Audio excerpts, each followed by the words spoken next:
amazing, the incredible, the sensational Zoel!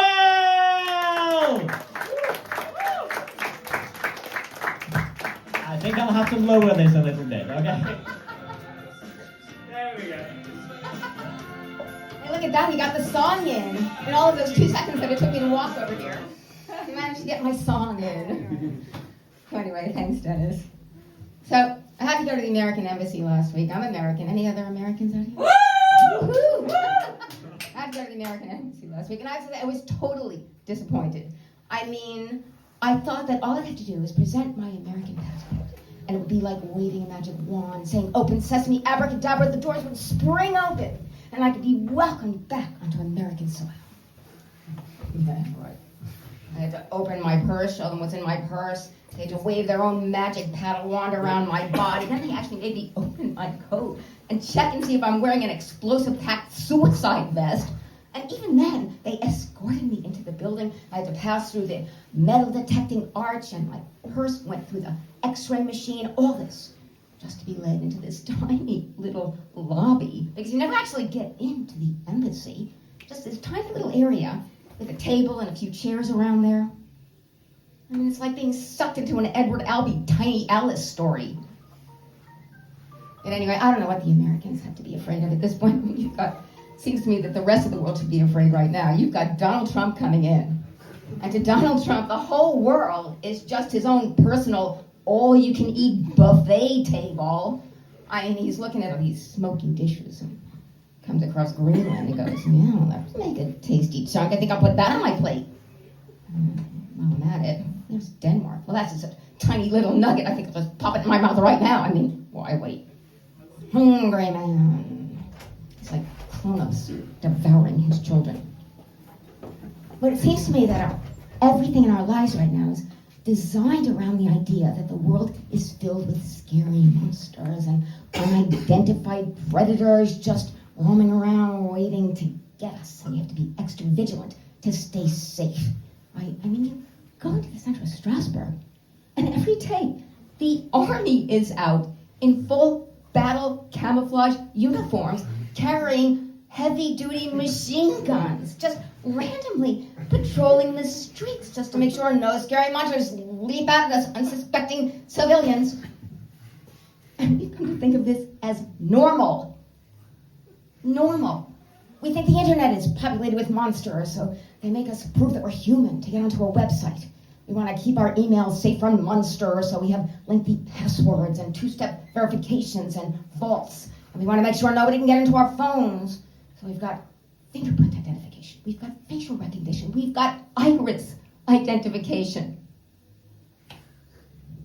And with all of this, the one thing that nobody thought was important enough to protect, our bank card. You can go into any restaurant, any store, just put that bank card right in the screen reader, and it'll book the money right into your account. No questions asked, just like that. Anybody with your bank card can clean you out. You might as well just leave it out on the street and go, "Okay, folks, just help yourself."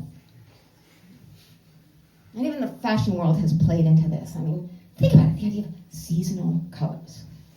It's really just another way of saying camouflage, right? We want to blend into the environment so we don't stand out, lest there should be some monster roaming around looking for his next meal. I mean, you go into the stores in the spring and the summer, and the clothes are going to be the colors of blossoming flowers, right? There'll be lime green and yellow and orange and pinks and blues and violets. Come to the autumn and they'll be a little bit more subdued. You'll get russet reds and darker oranges, deeper greens and blues, and this gold color kind of infusing anything, like the sunlight glinting off to over the newly yellowed leaves, right? And then what? The winter. What do you got? Gray, beige, brown, white, puce, green. Yeah. It's like our clothes have to be just as drab as everything around us. And it's like we've come to think of our clothing as kind of like an invisibility cloak, you know? I mean, it's like we're little kids thinking that we can just drape this around us and then nobody will be able to see us. That's it. We're invisible. All safe now. It kind of reminds me of my cat. You know, he'll be playing and he'll try to hide by putting his head onto this tiny little scrap of paper.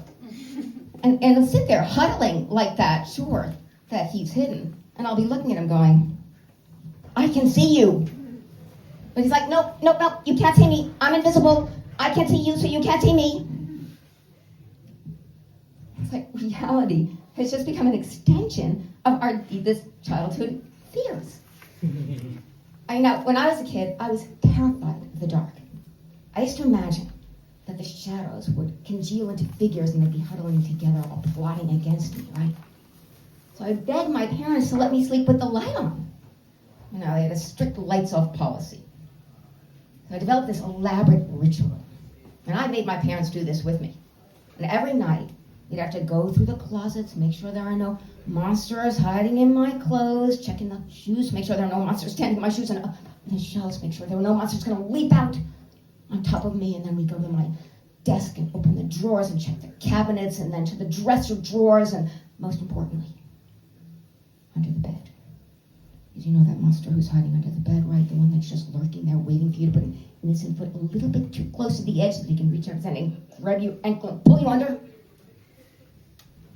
So only after we've gone through this entire checklist and my parents had undeniably demonstrated that there were no monsters in my room, finally, I would get into bed, they could turn off the light, and I would go to sleep.